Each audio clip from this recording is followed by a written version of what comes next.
বিসমিল্লাহির রহমানির রহিম। আসসালামু আলাইকুম। আজকে আমরা তৈরি করব মাঠা, দারুণ স্বাদের ঠান্ডা ঠান্ডা মাঠা রেসিপি নিয়ে এলাম আজকে।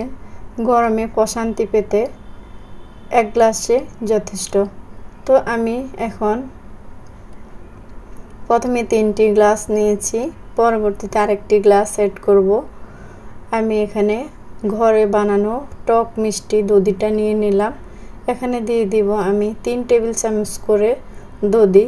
একটি গ্লাসে, প্রতিটি গ্লাসে 3 চামচ করে দিয়ে তারপরে এখানে উপর থেকে আমি দিয়ে দিব বরফ কুচি। এটা একেবারে সহজ শরবতের মতো বানাতে, যে যেভাবে বানিয়ে খেতে পছন্দ করেন, আমি এভাবে বানিয়ে খেতে পছন্দ করি। এই মাঠা বিভিন্নভাবে তৈরি করা যায়। আজকে আমি এটা পানির বদলে 7 আপ দিয়ে তৈরি করব। আমি এখানে কোনো লেবুর রস অ্যাড করিনি, যেহেতু আমার দধিটা একটু টক মিষ্টি, এই জন্য আমি এখানে চিনি অ্যাড করি নাই আর পানি অ্যাড করি নাই। আমি পানির পরিবর্তে এখানে 7 আপ দিয়ে দিলাম।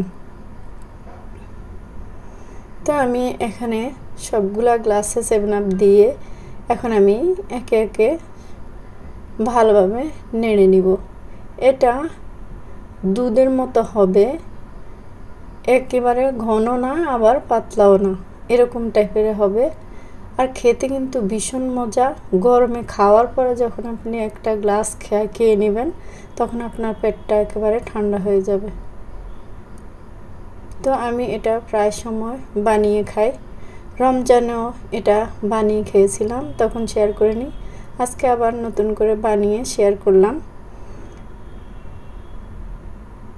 আপনারা এভাবে বানিয়ে খেয়ে নেবেন।